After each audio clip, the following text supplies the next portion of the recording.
13h, 14h, Europe 1 Info. 13h18 sur Europe 1, la suite d'Europe 1 Info avec vous, Clélie Mathias. Et c'est l'heure d'accueillir vos trois chroniqueurs du jour. Sophie Audugé, experte en politique éducative et de protection de l'enfance. Avec vous aussi le chroniqueur politique Jean-Claude Dacier et l'ancien juge d'instruction Georges Fenech. Eh bien bonjour, bienvenue à tous les trois. Bonjour. Bonjour. Ravi de vous accueillir. On va commencer par parler beaucoup de sujets aujourd'hui. On va commencer par parler de Nicolas Sarkozy qui a donc passé sa première nuit en prison. Écoutez Laurent Nunez, le ministre de l'Intérieur, qui était l'invité de Sonia Mabrouk ce matin sur CNews et Europe 1. Et il a expliqué les conditions d'incarcération de l'ancien président de la République. Il a justifié l'installation de 2 officiers de sécurité dans une cellule juste à côté de celle de Nicolas Sarkozy. L'ancien président de la République donc a un dispositif de protection eu égard à son statut, eu égard évidemment aux menaces qui pèsent sur lui. Et ce dispositif a effectivement été maintenu en détention. Voilà, c'est une décision du ministre de l'Intérieur pour juger en charge la sécurité des personnes, des hautes personnalités, et évidemment en lien très étroit avec le garde des Sceaux, puisque tout ça se passe évidemment en milieu pénitentiaire. Et donc oui, c'est une décision visant à assurer sa sécurité, en plus évidemment de tout ce qui est mis en œuvre par l'administration pénitentiaire. Alors Georges Fenech, l'ancien président de la République est-il injusticiable comme les autres, un détenu comme les autres ? Non. Pas vraiment. Bien sûr que non. C'est évident que l'ancien président de la République, d'abord c'est une première, en Europe même, qu'un ancien chef d'État soit incarcéré. Il bénéficiait à l'extérieur, comme tous les anciens chefs d'État, ou en exercice ou anciens, d'une protection rapprochée, qui se poursuit en milieu de détention. La détention est un milieu normalement sécurisé, normalement, mais le risque zéro n'existe pas.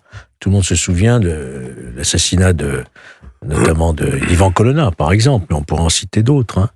Donc la prison est à la fois un milieu sécurisé et à la fois un endroit où il peut se passer des choses imprévues. Même des prises d'otages, des hélicoptères. On a tout vu dans les prisons, hein. Des évasions avec des assassinats de surveillants pénitentiaires. Donc Nicolas Sarkozy est particulièrement exposé dans une prison, c'est évident. On a déjà entendu cette nuit, il y a des vidéos qui circulent, son nom qui est crié dans la détention. Enfin, c'est terrible hein, pour l'homme, hein. Je pense au plan humain, hein, parce qu'il y a beaucoup de bruit dans une prison, vous le savez. Donc je crois que le ministre de l'Intérieur et le ministre de la Justice, qui ont pris ça véritablement très à cœur, de faire en sorte que vraiment ils soient en totale sécurité. Voilà. Alors on se repose évidemment la question, fallait-il le mettre en prison avant même son procès en appel ? Ça c'est encore en appel. un autre sujet. Un autre débat. Ouais. Oui. Non, je suis d'accord avec tout ce qu'a dit Georges. Simplement, les pouvoirs publics, quels qu'ils soient, et notamment le ministre de l'Intérieur, mais pas seulement, ne peuvent pas se permettre d'avoir le moindre incident.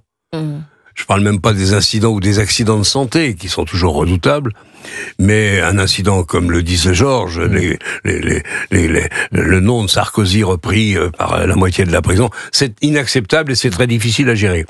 Donc ils ont pris les mesures de précaution qui me paraissent, moi, minimum nécessaires et indispensables. Oui, forcément.